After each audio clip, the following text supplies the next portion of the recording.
Widely known as a man who worked to modernize Ethiopia, Haile Selassie was an Ethiopian regent from 1916 to 1930 and emperor from 1930 to 1974. Haile Selassie introduced Ethiopia's first written constitution. He was Ethiopia's 225th and last emperor, and was often associated with being the child of King Solomon and the Queen of Sheba. Haile Selassie redefined Ethiopian history through his political and social reforms. He was the reason for the abolition of slavery in Ethiopia. Here's our selection of 68 powerful quotes of Haile Selassie.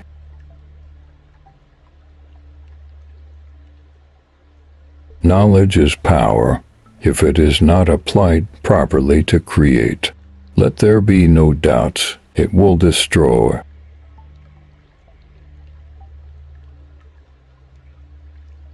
There is no safer anchorage for our learning, our lives, and our public actions than that provided by divine teachings.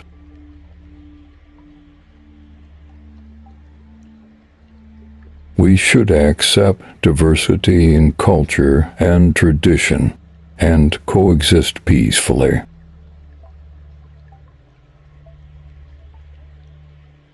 If you are open-minded and ready to learn, there are many things which you can learn not only from books and instructors, but from the very life experience itself.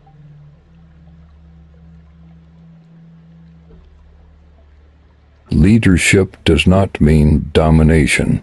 The world is always well supplied with people who wish to rule and dominate others.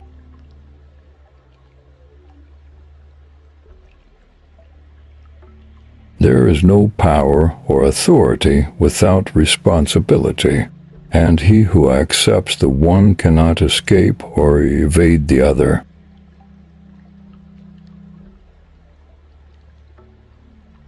Throughout history, it has been the inaction of those who could have acted, the indifference of those who should have known better, the silence of the voice of justice when it mattered most, that has made it possible for evil to triumph.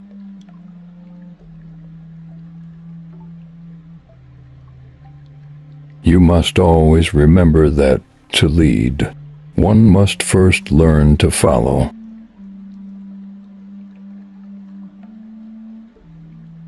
It is both the duty and responsibility of the world's fortunate few to help fulfill the legitimate aspiration of the unfortunate many.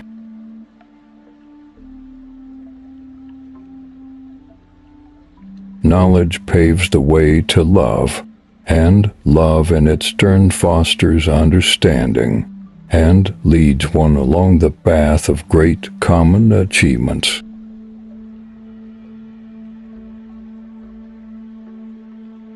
Man cannot live by bread alone. Man, after all, is composed of intellect and soul.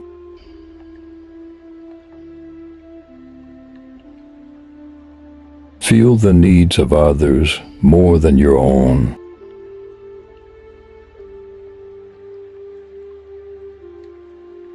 We all wish to live. We all seek a world in which men are freed of the burdens of ignorance, poverty, hunger, and disease, and we shall all be hard-pressed to escape the deadly rain of nuclear fallout, should catastrophe overtake us.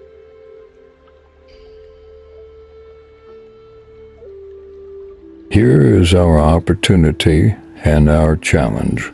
If the nuclear powers are prepared to declare a truce, let us seize the moment to strengthen the institutions and procedures which will serve as the means for the pacific settlement of disputes among men.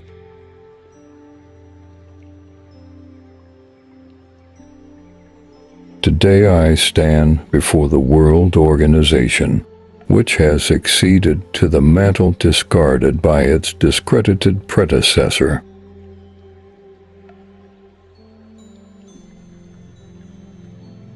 Misguided people sometimes create misguided ideas. Some of my ancestors were Oromo. How can I colonize myself?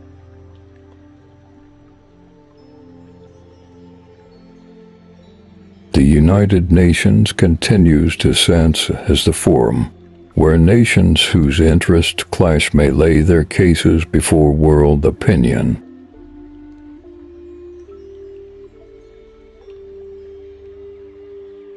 Conflicts between nations will continue to rise.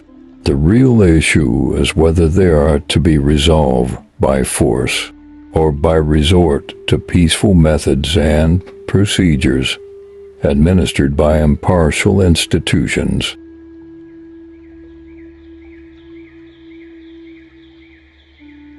Spiritual power is the eternal guide. In this life and the life after, for man ranks supreme among all creatures, led forward by spiritual power, man can reach the summit destined for him by the great Creator.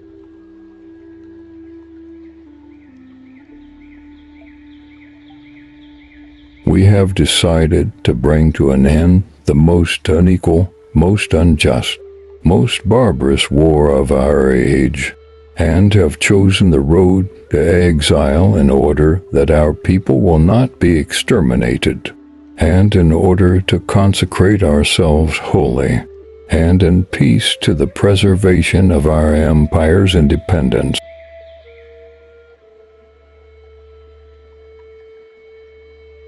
If a strong government finds that it can, with impunity, destroy a weak people, then the hour has struck for that weak people to appeal to the League of Nations, to give its judgment in all freedom.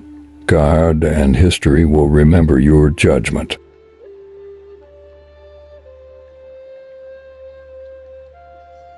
A well-informed public opinion is essential to the growth of political and social awareness. Only he who is informed can comment intelligently on his nation's development, and only by such comments can errors be corrected and progress stimulated.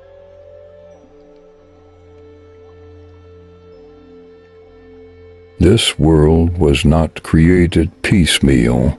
Africa was born no later and no earlier than any other geographical area on this globe. Africans, no more and no less than other men, possess all human attributes, talents and deficiencies, virtues and faults.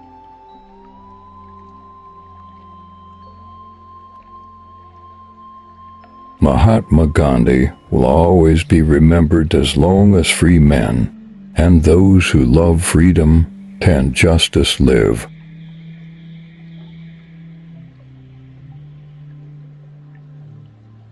There is nothing as precious to man as a sound mind in a sound body, and it is essential that the physical well-being of our people merits as much attention as its spiritual welfare.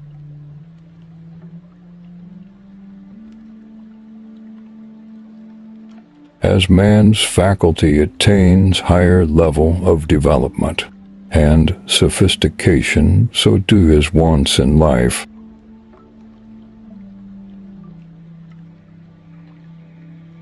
Peace is a day-to-day problem, the product of a multitude of events and judgments. Peace is not an is, it is a becoming.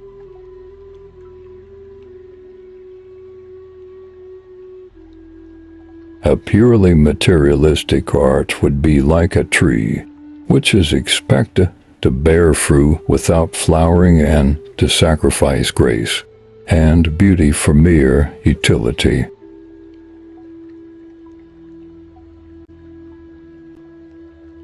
Observe that anyone who dies for his country is a fortunate man, But death takes what it wants indiscriminately in peacetime as well as in war. It is better to die with freedom than without it.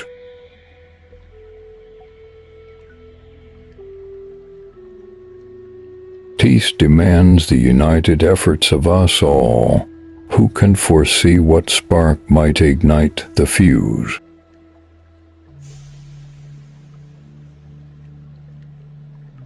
As is commonly said, to start anything is simple. To develop it and bring it to a successful culmination takes great effort.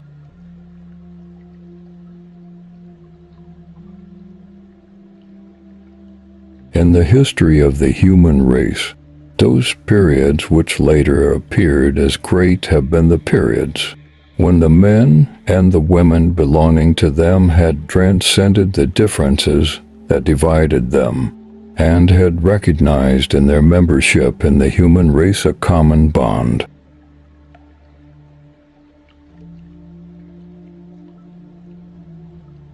That generation is fortunate indeed, which learns from other than its own bitter experience.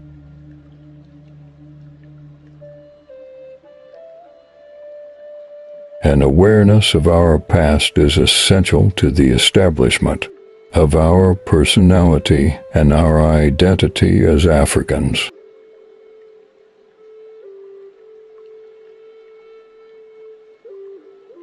I have heard of that idea. I also met certain Rastafarians.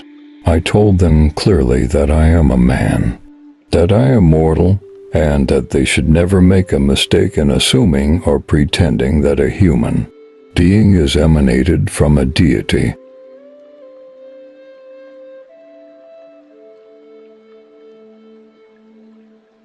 One cannot deny that in former times, man's life had been one of toil and hardship. It is correct to say, therefore, that modern civilization and the progress of science have greatly improved man's life and have brought comfort and ease in their trail.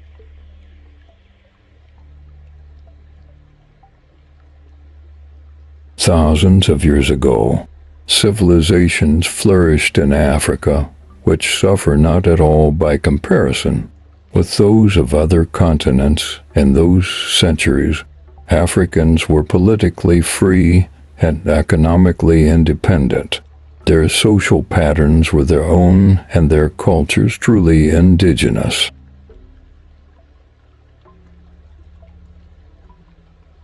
Unity should be the cornerstone of relations.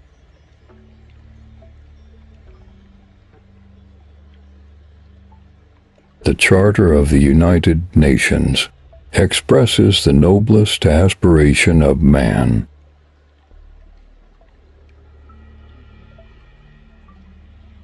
We have finished the job. What shall we do with the tools?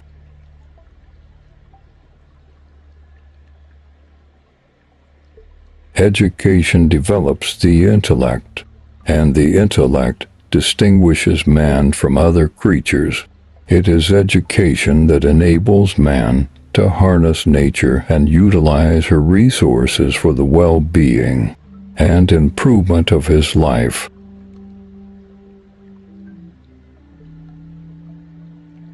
Let us set our goals too high. Let us demand more of ourselves than we believe we possess.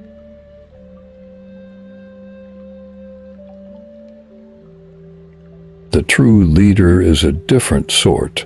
He seeks effective activity which has a truly beneficent purpose. He inspires others to follow in his wake, and holding aloft the torch of wisdom, leads the way for society to realize its genuinely great aspiration.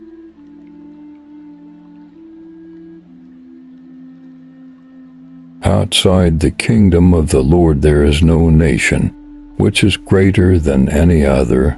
God and history will remember your judgment.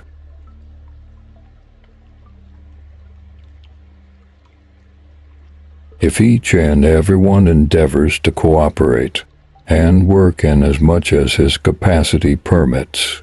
Our faith rests upon the Almighty God that he would bless the results for us.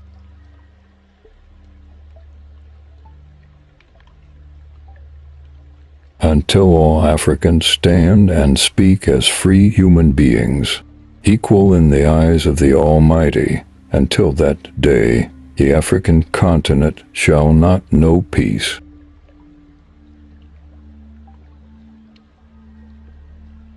It is not only war that can stop war, but men of goodwill, conscious of their mission, can deal with such deadly enemy.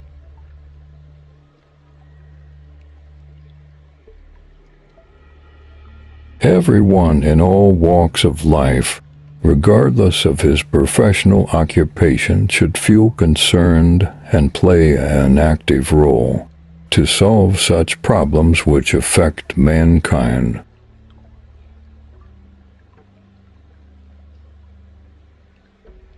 I have lived too long to cherish many illusions about the essential high-mindedness of men when brought into stark confrontation with the issue of control over their security and their property interests.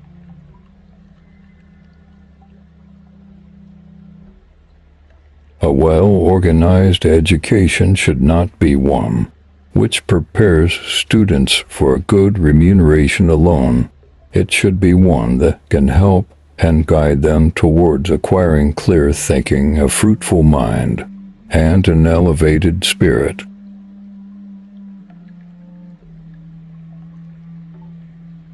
Do not worship me. I am not God. I'm only a man. I worship Jesus Christ.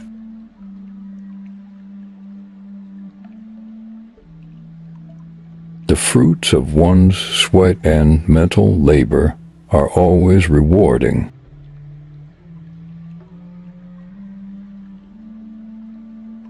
It is much easier to show compassion to animals. They are never wicked.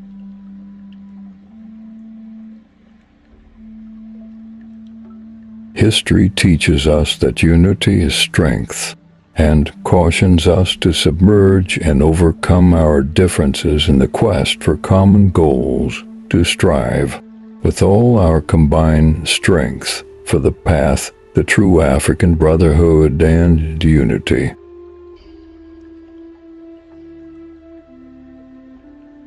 A house built on granite and strong foundations, not even the onslaught of pouring rain, gushing torrents, and strong winds will be able to pull down.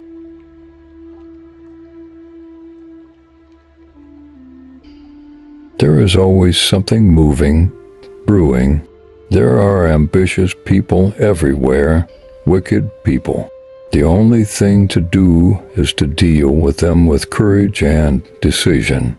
One must beware of uncertainty, weakness, or conflicting emotions.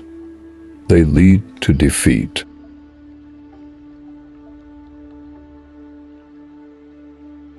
Place principle above all else.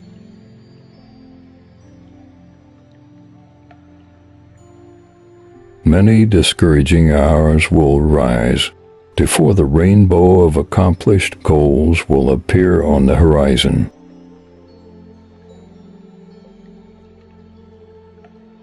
We must act to shape and mold the future, and leave our imprint on events as they slip past into history.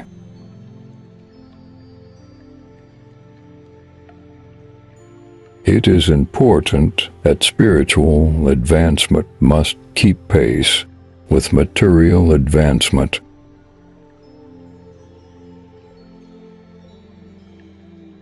We must make progress slowly so as to preserve the progress we have already made.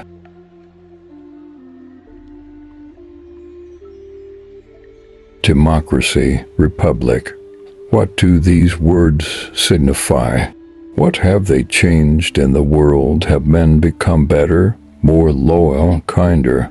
Are the people happier? All goes on as before, as always, illusions, illusions.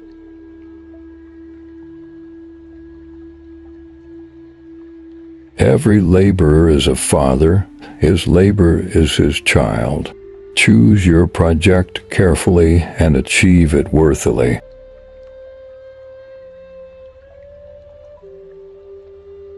Any who may wish to profit himself alone from the knowledge given him, rather than serve others through the knowledge he has gained from learning, is betraying knowledge and rendering it worthless.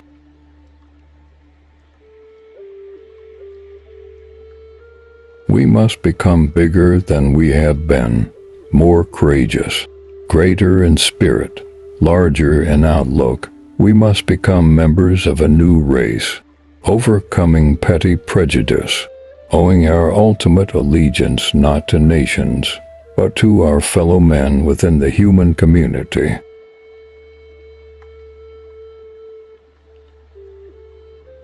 Imagination, devotion, perseverance, together with divine grace, will assure your success.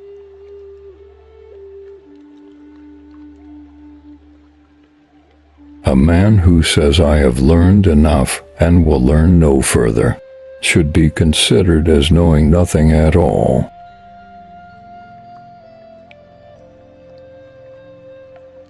No one should question the faith of others, for no human being can judge the ways of God.